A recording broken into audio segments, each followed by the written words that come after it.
Hi everybody! So this workout is perfect for all fitness levels. If you're a beginner, you don't need to use bands, and I'll show you modifications along the way. We're going to go through this workout once together, but feel free to do this 3 to 4 times as a standalone workout.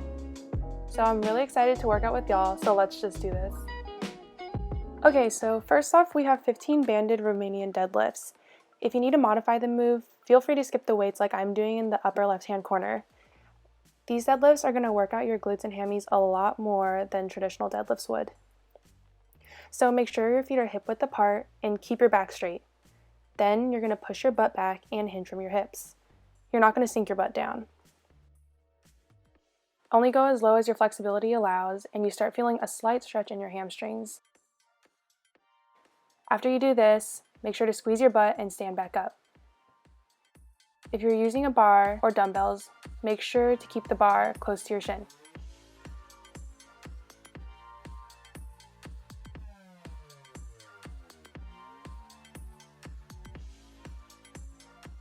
Next, we're going to do squats. So this is a move we all know, but a lot of people still struggle with form. So if you need a modification, don't use a weight or a band. Simply make this a bodyweight move. If you don't need the modification, place your band above your knees, make sure your feet are shoulder width apart, and lower yourself by pushing your knees out and pushing your hips back. Go as low as your range of motion will allow.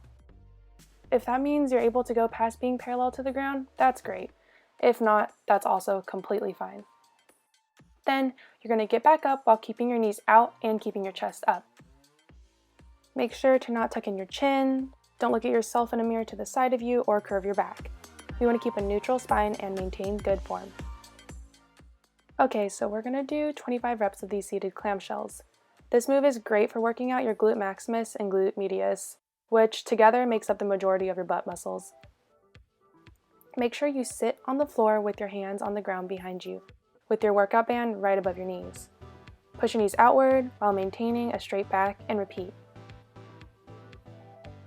So I modify the move so that the soles of my feet lift up quite a bit.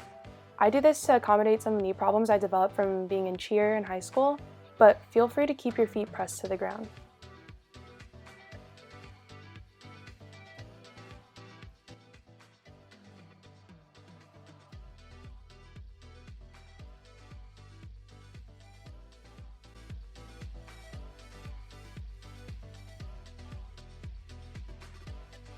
Okay, so now we're moving on to hip hinge abductors. Place your band above your knees and widen your stance slightly past shoulder width. Then you're going to bend over into the deadlift position that we did earlier in the workout and push your knees out, rolling onto the outer edges of your feet. After doing this, you can hold the position outwards for a few seconds and then afterwards cave your thighs inwards. But by this point of the workout, I was pretty tired, so I only paused for a second.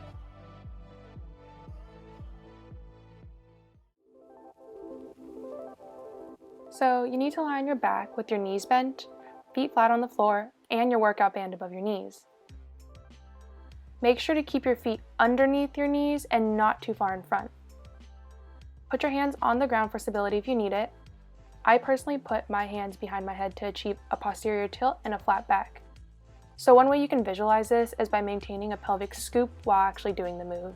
And even though this limits your range of motion, it activates your glutes more than a standard glute bridge would. Make sure to constantly push through your heels to raise your hips to the ceiling while keeping your abs and butt engaged. And it's totally okay if your toes lift up. So we're going to finish off this workout with kickbacks. These are going to work your upper and lower glutes really well, even if you're using low to no weight. So place a resistance band around your ankles, get your feet hip width apart, and keep your left foot a few inches behind the right. Then shift your weight to the right leg and kick back with your left leg. Make sure you aren't opening up your hips to the side, so constantly check in with your form and keep your hips parallel to the ground. Feel free to use a support for balance if you're tired by this point of the workout. Return to the starting position with control and repeat 12 times. Then switch your feet and repeat 12 times on the other leg.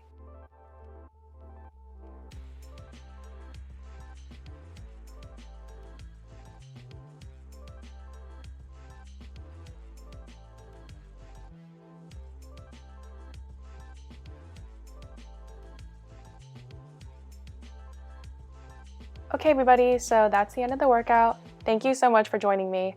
Don't forget to hit that like and subscribe button. See y'all next time.